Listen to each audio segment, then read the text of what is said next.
Hello and welcome back. In this section, we will be learning about Azure Container Security. I wanted to cover in this lecture a completely to brush up or to give you a very basic understanding about Azure Container Services, and post to that we have a few of the demos which are coming up. If you see here the Azure Container Registry, where we would be creating container registry from the Azure CLI as well as from the portal, and also we would be working with the container, and we pull and we create our container instances within this. Also, we discuss within these all the security specific recommendations or the topics that should be covered. Also, we will be working with the container groups, which is similar to more than one kind of container, which acts as a complete one solution for you. And finally, we will in detail we will consolidate all these topics with a lecture called container security. This is where we focus on all the important topics which are related to the container security, or the best recommendations that are recommended by Microsoft. Now, within this lecture, I'm going to talk about what exactly the containers, why containers, and what is container services, all that basics things. If you are completely new, this would be definitely useful lecture. So let's jump into the actual lecture. So the first topic would be why containers. I'll come back to you what exactly containers, but before that, what exactly the why containers. So a container can work on any machine. It doesn't matter whether it can be Linux or Windows or cloud or even drones or Raspberry Pi or IoT devices. So it can work anywhere as a same environment. So it doesn't change. So if you're a developer working on maybe on a his own machine, or maybe on a production, or maybe on a cloud, it remains the same. So that matters. Actually, that's what why containers it comes. That's where the value was added, and why environment looks the same. So that's where everywhere the environment is completely looks the same, and increased velocity definitely. And this is these are the few of the points of why containers. Now let's talk about what exactly the difference between virtual machines and the containers, because all these days we also worked on the virtual machine. So let's talk about the virtual machines, how we used to build. Let's say you have a great hardware. On top of it, you used to install some kind of hypervisor like Hyper-V or VMware or some kind of other applications which will give you the hypervisor functionality. On top of it, you used to install the guest operating system, and you used to call this as a separate VM, and this could be another VM, and this could be another VM. Let's see, this could be your application one front end, and this could be your SQL, and this could be maybe a critical monitoring services, or maybe as your specific Active Directory or identity management solution. So this is how you used to do it. On top of it, and every application used to be installed on those VMs. Let's say, as I said, this was a one of the application servers, so you used to have your binaries and libraries, and on top of it you used to have an application. So here application 2, application 3, like that you used to build. Now when it comes to the containers, we will have very similar infrastructure, but it matters at the VM levels. So I'm going to show you that. Now, if you see here, you have the definitely an hardware, and then on top of it you have the operating system. That means here also you have the operating system, and you may have here hypervisor, definitely the hypervisor, and on top of it there is another software comes which comes as the container engine. So in this case there are multiple vendors you have. So the container engine will be, for example, if I take it as a Kubernetes services, so Kubernetes is or Docker. So these are the different vendors who provides this container engine for you. So this engine, what it does is, once you have this software, so whatever the applications you want to have, so that will be under a specific instance. So let's take one, on top of the container you have one VM, so this three different colors comes under one VM. But the applications here, you see here app1, app2, app3 in the virtual machine case, or the binaries in this case, are hosted here as the single VM, but they are completely isolated. They work as the individually. So you no need to worry about failures and other concepts. That's the advantage. So let's talk about what we talked. Let's have a look on it. So if you see here under VMs, you can have a separate OS per instance, and this requires definitely a large footprint. And when you try to start the application, it would be definitely a slow startup. But whereas with the container engine, so you have the host as the OS kernel and portability, so you can copy this or you can move this complete container to anywhere it works same. So that gives the flexibility and it gives faster scalability also. Now let's jump into the one of the main services or main words you would be using within this entire section. So the first one would be the Azure Container Instance, that's called ACI. So when I say ACI here, think that each box is nothing but one of the instance which is running. Let's say you have an application which also have the binaries, so these two are running as one instance, maybe this as another instance, and app3 and binaries which are showing here red are in a different instance. So here you have three instances. So that's just think for now as the Azure Container Instance. As we go into the other modules or other lectures, we would be working with ACI. We would create, we understand, we talk about what exactly ACI, we deep dive it. So for now you can understand that it's one of the container. Now what exactly is your container registry? So you can think that registry is a repository where you have the image. Let's see this, as I said, a instance. So this instance, to load it, it needs an some base of files and base setup, right? So that's called image. So these images will be inside your Azure Container Registry, or ACR sometimes we call it. So these ACRs can be public, that means anybody can go and pull that, and it can be even private, that means you just create it with your developers help and you customize for one of the application specific, and you would be reusing them again and again. So that's called the container registry. We will be deep dive in a minute or so about these two things, but for now you just have to understand what are the two different words or vocabulary which we would be using within this lecture, or maybe in the upcoming lectures, or in this entire section. Now what exactly ACI? ACI, what it does, it will actually proceed, or where you are going to use it. You can build, as I said, the container instances. With that, you can data processing jobs can be done. Let's say you have a machine now, and it used to work on a schedule basis, and it works on that specific schedule and specific day. Whereas when you convert that machine to Azure Container Instances, it actually starts on that specific moment as a container will be started, and it just start the job, and it does the job, and then it will goes back offline. So what happens is you would be charged per second basis. So it would be really a cents which you are going to pay it. Whereas with the infrastructure as a service, you would be paying dollars. Here it would be definitely a cents. And coming back to the management side, it's really easy. And coming back to other event driven applications like Azure Logic apps, as I just given one example here for the data processing, you can definitely integrate with the serverless applications, serverless logics, all that, and virtual nodes and elasticity for Kubernetes on AKS. All these things can be done.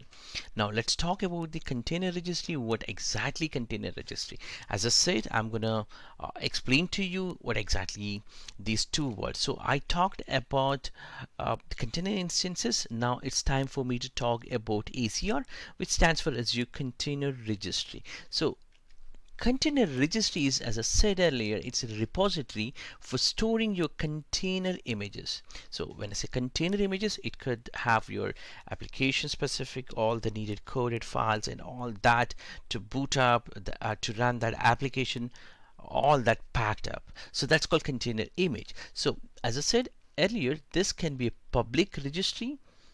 That means when I say public registries, so anybody can go and download. Let's say the most popular one would be the Docker Hub, one of the.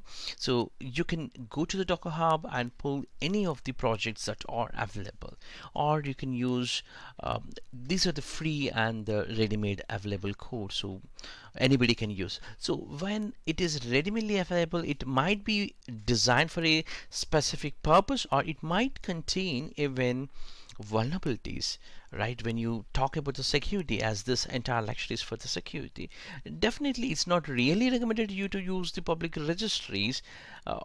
Maybe you use it, you have to customize it, you have to go for complete vulnerability scanning and all that, code by code and other ports configuration, all that to be validated before you actually use it, the public. Instead, you always go for the private. So if you want to have the private registries, you have to end up with the Azure Container Registry. That's where you're going to create your own registries. That means nothing but a repository you're going to create, and you would be storing your own images.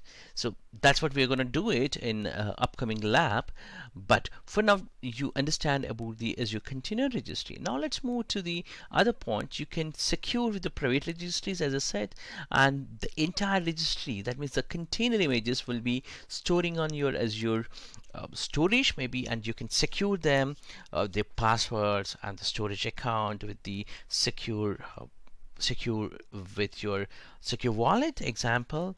You can use that, and your team can store not just the Docker images. It can be, as I said earlier, I just talked about the Docker image, but it can be any almost all the world popular containers providing softwares. For example here, which is the MKE or Docker Swarm or Kubernetes, all these are can be stored as a private images within the ACS or Azure Container Registry. Sorry, it's ACR. And that would really help for your DevOps team, so that they have the flexibility with ACR. They can use their own favorable container services or containers, and they can run their required commands, because they might be using Azure CLI commands to work with them, so they are most familiar, and they can speed up their entire DevOps operations or the development. And ACR can be configured even during replication. That means very similar what we have with the SQL services or any other Azure resources. You can actually replicate this entire containers or the Azure Container Registry services with another geographical region. So if that entire region goes down, also you can pull it from there. So that's a high availability option, what we talked. And now let's talk about what are the commands you're going to use it. So it's very simple and easy commands that you can easily remember. One would be to log into the Azure Container Services. Simply, as I said, ACR. So ACR log on, and you want to pull the image. That means pulling from one location, that means downloading. So use the Docker pull, and you want to upload the image to maybe somewhere. then simply docker push. And if you want to remove it, RMI. So these are the easiest commands that we're going to work with ACS commands also in the upcoming lectures or in the demos which are already scheduled in this section. Now let's talk about the what other benefits you have with the Azure Container Services. Why I have to use only from the Azure specific? Because if you have already resources already exist within the Azure, then this is easy to integrate. You don't need to again do all the data to be replicated, because it's so easy within the region, within your design. You can simply create your ACR services or AKS services, and then you can pull the images. Let's see example OpenShift, or maybe you have all these different vendors or the partner services. From there you can simply pull it, direct images, and they can directly integrate with your maybe your applications, and it can work. So it's easy for using Azure Container Services, and you can easily integrate it. Either it could be a infrastructure as a service or a platform as a service.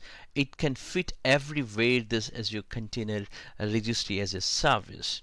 And now let's talk about the what are the elements that we have within the orchestration or within our AKS. So you can schedule so that that specific application or the container can start, and you can go for affinity or anti-affinity or health monitoring purpose, or you can use failover. Let's say you have one container which has failed, automatically it can restore or it can go back to the state where it has.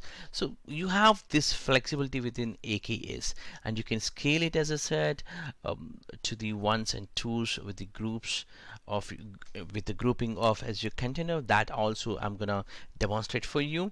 And also we talked about the networking is a higher level, where that's the first point where we need to look at the security point of view. So you can use either public IPs or private IPs or private node configuration, and you can definitely integrate with your NSGs, all this Kubernetes services or your instances or containers, and then you can apply all the networking concepts that we learn in a VNet section, or maybe within the Azure VNet services. All that can be applied here almost, and on top of it you can go for the IPS IDS detection firewalls, or maybe the default Azure firewall uh, that can be applied, and you can divert, you can monitor all the traffic which is generating, and you can audit that specific things. And also service discovery, what are the services are there, and also you can coordinate with app upgrade. So it's easy that if you just go to the container, and you will be seeing all the versioning information, and if you want to upgrade one version to another version, it's so easy to just select that and it will be upgraded. So these are the other elements which are mostly unique and mostly powerful. That's why most of the people will go for Azure Kubernetes services or AKS. And now you may be wondering that where should I start. Simply go to the all services and then go to the containers as a category here. So within this category you have all these options. So we would be working with the Kubernetes services, container instances, container registries. So these are the things which this is where you are going to actually perform the entire demonstration. So let's jump into the demo to show you how it looks like.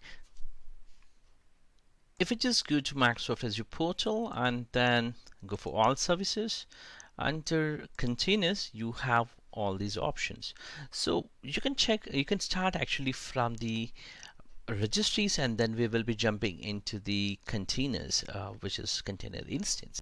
If you see here, this is the container registry. So this is the registry. That means it's a library where you have different images. Let's say you have image 1 and image 2 here. Let me take one of them, and you see here under repositories, as we talked, container registries are nothing but a repository. So you have here a code called hello world with a version 1, and you might have version 2, version 3 also, and that builds can be automatically applied or pulled, as we talked about different commands like pull, push, and RMI. So we would be pulling this from this registry with this registry name. So what was the registry name here? Like in a container registry name is this is the registry name, so I can use this registry name and this repository. Within this I can pull that image and build the instance. So let me go back to all services again. Let me show you here under container instances. This is where you have different images. So within these images are pulled from your existing or private repository, or you can directly even pull directly from the public and then upload to your own container registry, and from there you can pull it. So on that way also you can do it.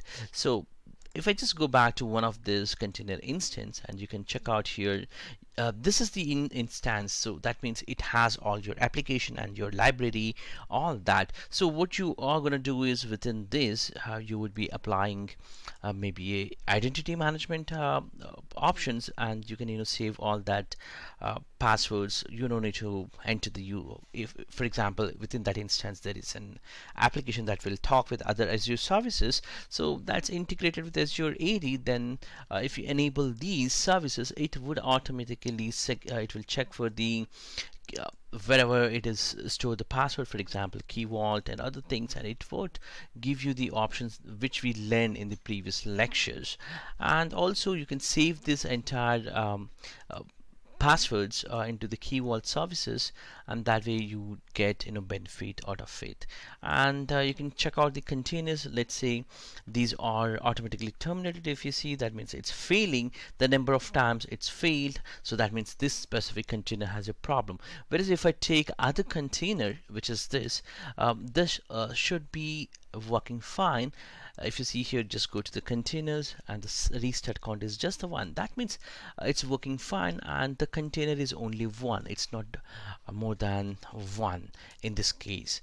And if you see here, it's pulling and all that, it happened, and finally it created and it started.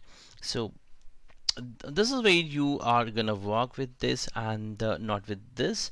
Also you are gonna work with the cloud shell. All that are exciting things which are coming up in the next lectures, where I'm gonna demonstrate more about the basic things which you wanted to learn on the container specific or container instances, or for that matter container registries. Post to that, as part of those demos, I will also talk about different security concepts that are available within these either container instances or container registries. I hope this entire lecture is useful. Thank you for watching this.